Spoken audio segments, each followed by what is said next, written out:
Welcome back to Trailblazers, the podcast where we sit down with the leaders, visionaries, and changemakers shaping the future.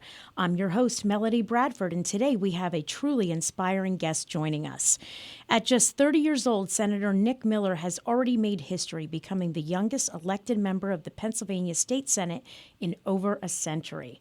A fifth-generation Allentown native, Senator Miller's passion for public service runs deep from his early days on the Allentown School Board to his leadership today as chair of the Senate Democratic Policy Committee. He's a fierce advocate for education, economic revitalization, and community investment, and he's bringing a fresh, dynamic voice to the halls of Harrisburg. Today, we'll dive into his journey, the challenges of leading at a young age, and his vision for the future of Pennsylvania and beyond. Senator Nick Miller, welcome to Trailblazers. We're so excited to have you here. Likewise. Thank you for having me. Thank you. You made history as the youngest Pennsylvania senator in over a century. What has that experience been like for you, and what first inspired you to run for public office at such a young age? Yeah, well, first of all, again, thank you for having me. The experience so far has been phenomenal. My district has parts of Lehigh, Northampton County. It's a growing region, so that brings its own challenges. I represent parts of urban, rural, and suburb parts of the area, which means that every issue touches some part of the district, whether it's agriculture in Northampton or state game land in northern Northampton to urban challenges in downtown Allentown. And that challenge, that's exciting for myself and my team, kind of being able to figure out and navigate those as that kind of comes up. But and then in terms of why I ran, originally I ran for the school board because I wanted to be involved in my community. I had a finance and real estate background and a struggling school district financially, and wanted to be involved there, but quickly realized that those challenges are based on state funding for some of our school districts. And when the new maps came out back in 2022, the Lehigh Valley had a third Senate seat because of population growth. So it was an open seat. And I wanted to step up and be an effective leader for the Lehigh Valley, and competitive primary, competitive general. But I think voters wanted like a fresh perspective in Harrisburg.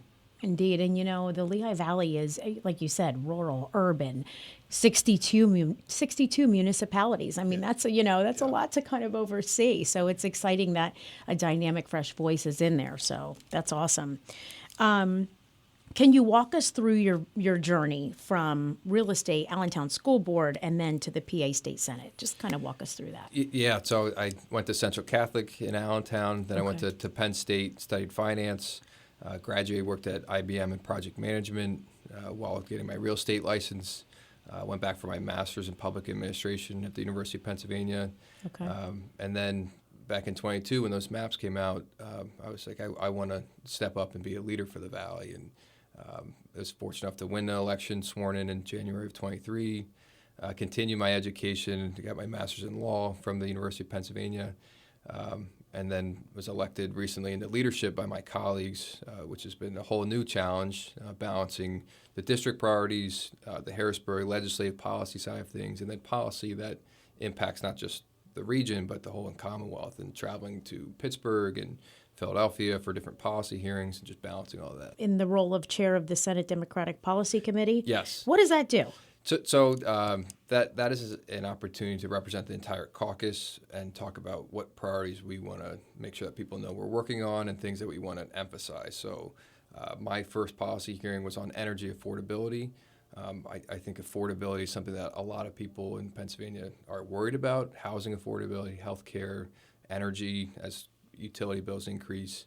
I want to make sure that us as a Senate, especially our caucus, is prioritizing how we can impact that today and in the medium term and in the long range. Do we have enough power, one, for all these new data centers and AI? Are we meeting that demand on the supply side? And it's a very complex issue, and had a lot of great testimony from different industry partners and advocates that are saying, here's where the real gap is, and then being able to take that back to Harrisburg and deliver on some of those solutions. That's the priority. So, one of your priorities has been improving upon education funding. What specific changes do you hope to see in Pennsylvania schools over the next 5 years? Yeah, so back in early 2023, the Commonwealth courts ruled that how we currently fund our public schools is unconstitutional. And Wow. then so pretty kind of groundbreaking ruling that we then had a commission form, the Basic Ed Funding Commission, 14 different hearings across the state. Really could see the impact of certain underfunding, whether it's urban or rural. It impacts everybody. And really the burden's been placed on local property taxpayers in certain areas higher than others. And so making sure that that's balance is important. But what did those findings show? That we needed adequacy in certain areas, specifically like Allentown, Whitehall, Copley, Salisbury. There's a ranging formula there. And then specifically facilities was a big piece of that. You've got buildings filled with lead and asbestos, no air conditioning. We use the example of Harrison Morton Middle School in Allentown, 151 years old. I think taxpayers got their value out of that building. Yeah, and it's time to invest in a new facility because those older ones, they're more expensive to maintain one and then renovate, because they are filled with lead and asbestos and you have to remediate that. And, parents looking at opportunities for their students, they want at bare minimums, like air conditioning is just, it's 2025. We need to make sure our facilities are matching what students need to, learn and make sure that environment's conducive for learning. I know our township, Moore Township, I live in Moore Township, and we're going through the same thing with the elementary school. And, they voted to, move forward on revitalizing it. So you're happy for it, but everybody, it was definitely not controversial, but definitely a point of discussion because you have to look at how that impacts taxpayers. So, okay, so PA sites. Tell me a little bit about that. Tell me a little bit about how you decided to kind of get personally involved from a perspective of raising funds. Yeah, the team was really excited about PA sites. That was a big win. Economic development is a priority, and I think about some of these old blighted industrial sites that we have in the Lehigh Valley. Think like Ironworks in Catasauqua, the dairy site on MacArthur Road in Whitehall. Investing in those to bring them back to productive use instead of developing farmland. That was the kind of the impetus for that investment.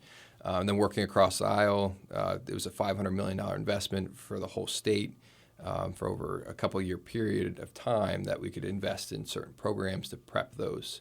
Because the goal is, one, address these blighted properties, but two, make sure we're attracting and retaining businesses to create family-sustaining jobs. That's the goal. Okay, interesting. Now, I had asked about funding and how you raised funds kind of personally. Tell me a little bit about your climb for Mount Kilimanjaro. Yeah. Obviously, you're not afraid of heights. Yes. Like I am. Yes. Yeah. Well, when you get up there, you're pretty high up there. No, no, that was an exciting challenge. That was something, being the facilities chair on the Allentown School Board prior, you see these weight rooms or facilities that are just, weight equipment from the 70s and 80s that these students are utilizing. It was the least I could do was to try to raise some dollars and to help improve those facilities. But the climb itself, that was, it's 8 days. It's not exhilarating. Like one of those, yeah. Oh my, 8 days. Yes, it's wow. quite, yes. And you're in Eastern Africa and Tanzania. Oh my word. Different challenges with altitude and how that impacts you, and just kind of persevering through that, because it's not like, at the end of the day, I'm going home, I'm going to go sleep in a clean bed and we're done. Like, you wake up and you're doing that challenge again the next day, which is, really teaches you a lot about that endurance and like kind of consistency of those couple of days or really week plus.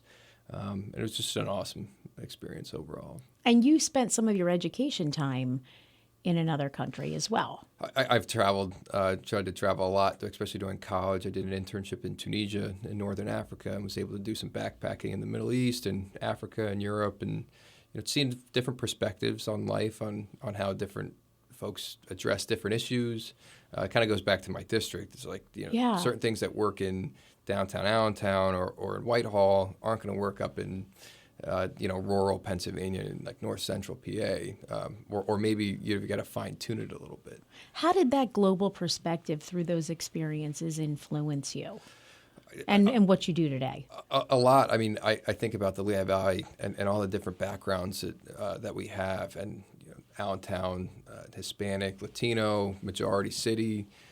huge Syrian and Lebanese populations, just Indian populations. We have just such a diverse background or makeup in the Lehigh Valley, and that's really our strength. And I think about all the exciting things we have in the Lehigh Valley. It's because we have that solid foundation, and then making sure that we're kind of celebrating that, and not excluding anybody, but it's celebrating all the different heritages we have. It's something we've tried to prioritize and make sure that no one's being left behind. Yeah, that's awesome. So, politics can be intense. How do you stay grounded and focused on your goals amid the pressures of public life? Yeah, I mean, when I campaigned, I wanted to steer clear of the national polarizing politics that folks know politics to be, and talk about what we can do, like how can we be often talk about effective. bipartisanship. Yes. Yeah. I mean, well, that's, we've divided government here in Pennsylvania. The Senate is Republican majority, the House is Democrat, and we have a Democratic governor. And to get anything done, you have to work in a bipartisan fashion. And to be effective, you have to show results. So that was the goal, was to, how can the leadership of my team impact people's lives in the Lehigh Valley and across the Commonwealth. They want to see difference. And like I think about driving down MacArthur Road, you can see the impact of our team on the Lehigh Valley Dairy site. That historic building, it's a shame that couldn't be saved because it was such an icon. We were able to save some of those historic tiles, but now we're it's demoed. Environmentals are checked, that box is checked, and now we're continuing to move that forward in progress. That's one thing I think about. In Emmaus, we secured $11.7 million for clean drinking water. PFAS was contaminating their wells. That process of remediation is going on right now, but that's because of our leadership team that we were able to secure that investment. Working with some of our House members, Representative Schweier specifically in Emmaus, to deliver that. I mean, that's real impact that folks, drinking, a clean glass of water and hopefully in the near future are able to realize that impact. That's awesome. Can you share, I mean, you touched on it a little bit, but can you share an example where collaboration across the aisle led to real results beyond that? Yeah, PA sites is a perfect example.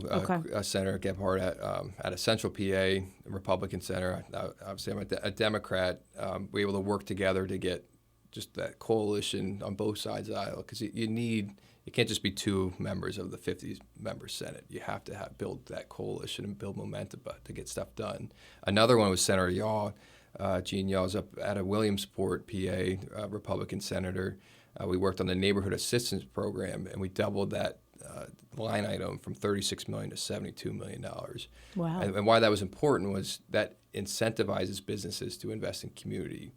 Something that I really like to see, having that business industry. That. Yeah, I work a lot with businesses, so that's exciting. Yeah, like the NPP partnerships, giving the businesses the tax credit to invest in affordable housing or blight remediation, community activation, that kind of tying the community and business together, that's a prime example of that. That's awesome.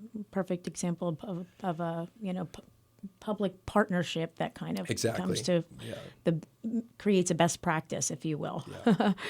Yeah. Okay, so your mother's a judge, right? Well, so growing up with a mother who's a judge, I'm sure had its challenges. What lessons about leadership and public service did you learn early on? Yeah, well, my mom is a strong, independent woman, and that kind of, I looked up to that. She showed a lot of empathy. Being a judge, you see a lot of different perspectives, or people in challenging times, and different walks of life, going through different things, and understanding that people do come from different backgrounds and have different opportunities. And that's what she really taught me is understanding different perspectives is important to solving issues, because like I mentioned before, those challenges are different than in other parts of the district, and they vary. So being able to understand that and listen to people and what their thoughts on how it's solutions and how you impact that's important. Yeah, and actually, I'm glad to hear that a judge has kind of that perspective, to consider other perspectives, because you have to be balanced, So that's she could be strict too. Oh, I bet. Not rolling that one out, but yes. Yeah. What role do you see younger generations playing in shaping Pennsylvania's future policies? A very important role. I think about why I ran and kind of steering clear of that polarizing politics and political environment. Mm-hmm. It's up to this generation to step up and talk about real solutions, whether that's in transportation and roads and bridges. We talk about Route 22 and that frustration, how long that's been a challenge. You need folks to step up that are going to really make a change, and that's the perfect opportunity for this generation is working together. We talked about bipartisanship to really get stuff done. Yeah. So let me ask you, what advice would you give leaders today, mentors even, for the younger generation and to young people who want to make a difference but feel intimidated by politics or public service? Because it can be tough. Yeah, definitely. I think it's starting small. Show up to a zoning board meeting, show up to a planning, understand what's going on in your community, see what the Chamber of Commerce is working on, see what some of these community nonprofits, like how they're approaching certain issues, and understand the landscape. A lot of times I think can be very kind of daunting for folks when you got the federal government, the state, local, county. There's a lot of moving parts there. Understanding how all those pieces work together is kind of step one, so that you can see, okay, this is where I can help. And serving on like the Blighted Property Review Board or the zoning board, that gives you kind of an understanding of how that specifically works, and that's important.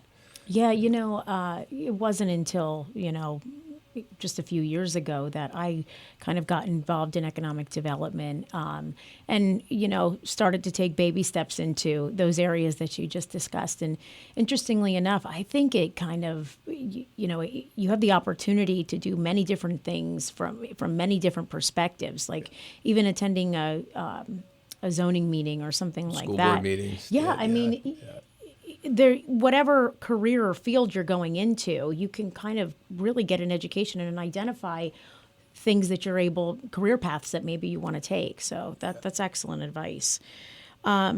Looking ahead, what major legislative issues are you most passionate about tackling next? So continuing the push on education funding, where there's still a gap over there. And it's going to take a number of years to financially, strategically make those investments. So continue the facilities investments. Those projects take a long time. They're $100 million plus buildings. Specifically for the Allentown School District, they're building a K-8 on the state hospital site. It's that those don't happen overnight, and being consistent and being a partner there for whatever they need to make that happen. That's important. Policy, we've talked a lot about mass transit. That's impacted Pittsburgh or SEPTA in the southeast, or Atlanta here in the Lehigh Valley. That's something that we want to prioritize in the budget. Community safety. Last year we funded 4 new cadet classes for the state police. Oh, wow. Want to make sure that we're continuing to invest in our police. Our firefighters are struggling. There's a lot of volunteer firefighter companies that, the bake sale doesn't raise enough dollars anymore to pay for the $1 million+ fire truck. And sure. Making sure that they have the resources so that, if you're calling 911 because your house is on fire, that people the fire company's able to show up, fully staffed, fully equipped to actually help, your need in kind of in an emergency. That's important. Cybersecurity is also a priority this budget cycle. There's seems to be a gap. We've seen a couple different attacks. 911 center in Bucks County was down for a couple of days because of a cybersecurity attack. Some of our water utilities have been attacked because of that.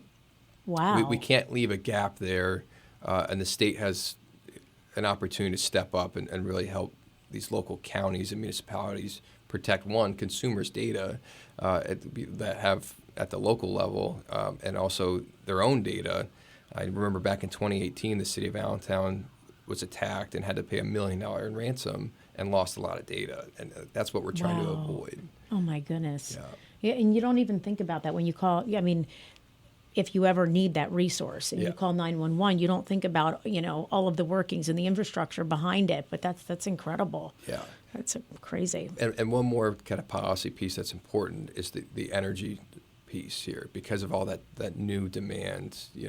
Folks are plugging in their car, your toothbrush, the AI that folks are using, ChatGPT, that consumes a substantial amount of energy, and we need to make sure that are continuing. Like the governor's lightning plan is a solid foundation for taking us to the next step in terms of meeting that demand, because we don't want to get in a situation where supply isn't there and you see rolling brown or blackouts. Can you explain for our listeners what the Lightning Plan is? The Lightning Plan does a couple different things.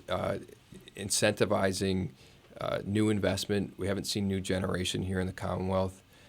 Sustainability, the consumer side of things when it goes to solar, that has to be reliable. If the sun's not out or you have to be able to capture that energy. Yeah. I would love to see an investment in battery technology to actually be able to house that energy on a commercial scale or utility scale. There's that full portfolio of how we get our energy. We need to provide the infrastructure to be able to make that sustainable. So that's something we've prioritized, and being able to process those permits for generation in an environmental friendly and sustainable way, because we haven't seen new generation, and as supply or as demand has increased, we have to match that with the supply side. Sure. So there's 2 line items on the budget: Main Street Matters and the Innovation Fund. Can you speak to each of those? Yeah. So Main Street Matters. This is an investment that Governor Shapiro has prioritized, and I've supported. Our DCD secretary was actually in Allentown for this. It's really prioritizing investment on some of those retail storefronts, activating our downtowns and our main streets. Those are really the backbone of our communities, and having vacant storefronts or blighted properties that really takes off of that momentum we're building in different communities. And recently we announced $1 million in Northampton Borough. There's an old bank branch that was on the corner of Main Street there and 329. It's $1 million that will allow that to renovate the retail space and then affordable housing on the top of that. Oh, wow. That's the type of investments that move smaller communities forward. And I think in Allentown specifically, activating our downtown, the state has made a huge investment in buildings and real estate. Yeah. But through the neighborhood improvement zone you're talking about. Correct. Yeah. And connecting to the trail as well for the waterfront project. Yes. Yeah. But you have to activate. You have to bring it to life. You can't. Making sure those storefronts are filled with some of our small businesses in the Lehigh Valley, to really bring it to life. That's what I look at when I see the Main Street Matters line item, is being able to activate our main streets. And then go ahead. I was just going to say, and I know Bethlehem was recently awarded USA Today's, #1 main street in the nation. That's incredible. Oh, very incredible. Yeah. And Easton also is statewide and nationally known for their Main Street program. Yeah. And so we've got some close neighbors that we can look at as lessons learned and success stories that having those entities that professionally manage downtowns. It's why Easton was so successful through COVID. You had someone, public-private partnership, fighting for the restaurants and the retail to say, hey, we need outdoor space or outdoor eating spaces, venues here. We need to kind of curate our downtowns. They're important because it's not easy activating downtowns. And secondly, the Innovation Fund, we want to see folks that want to start a new business in the U.S. or in Pennsylvania doing that here in the Lehigh Valley. We've got great education entities, and so they're graduating tens of thousands of students. We've got great industry partners like the B. Bronze, the Victaulic Air Products. If you want to start a small business, I wanted to see it in the Lehigh Valley, and I want to support that innovation. So making sure the resources there, like the free legal services to get started, or the venture fund to really accelerate some of these entrepreneurs that want to innovate, because we want to see that happen here in Pennsylvania. Yeah, I was recently asked, what advice would you give somebody that wants to start a business here? I said, run, don't walk. Yeah. We're the 3rd largest MSA in the state. This is the perfect place to start a business. So that's exciting. That's awesome. Yeah, and the business environment in Pennsylvania as a whole is continuing to improve. Our corporate net income tax is decreasing year over year. By 2031, it'll be down to $499, and the permitting process has continued. The business registration used to take months to get that done. It takes days and weeks. So we're continuing to see that environment improve for businesses. That's exciting. Yeah. So let me ask you, what's next personally? Continue to focus on getting these things done, and in the next year, our team is up and running. Year one, you're You have a huge learning curve, understanding what's going on in the district. We emphasize meeting with all of our municipalities, understanding things from our playground or our parks need some updating. We want to connect to the DNL trail, to our police need new equipment, or our salt shed needs to be updated. It has range, and just making sure that we're understanding on a very local level how can we help there, to kind of the mid-range of representing Lehigh and Northampton County. You have to think regionally about what investments we're making and what policy we're working on.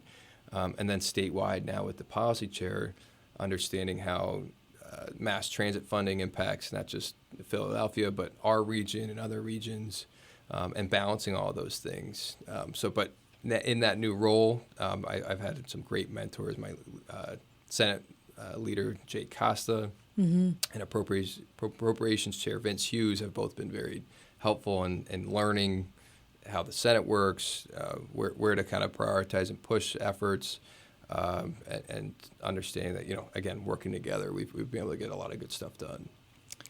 And I know you've served on the Appropriations Committee.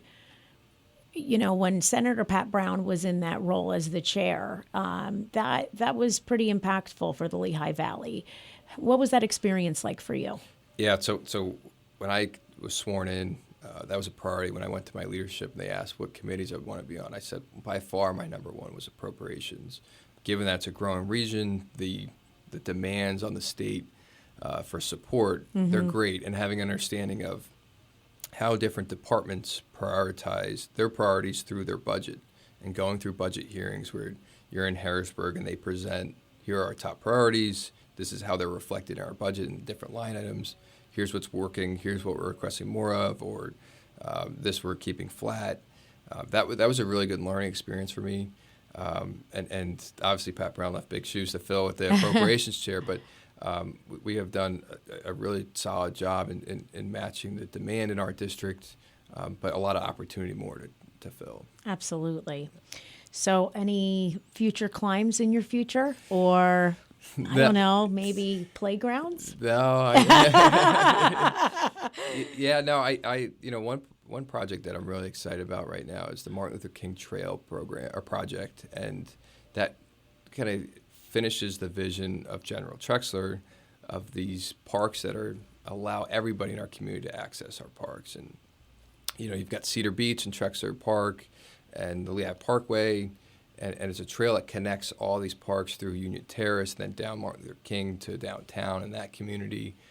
We're prioritizing funding phase 1, 2, and hopefully 3 to make sure that everybody can access that gem in the Lehigh Valley. We have those outdoors, the green spaces, and we've had some really good partners step up so far. So I'm really excited about that one. That one's it's something that I think will be an asset for generations. Yeah, and do you have any aspirations to, maybe build a unit of your own?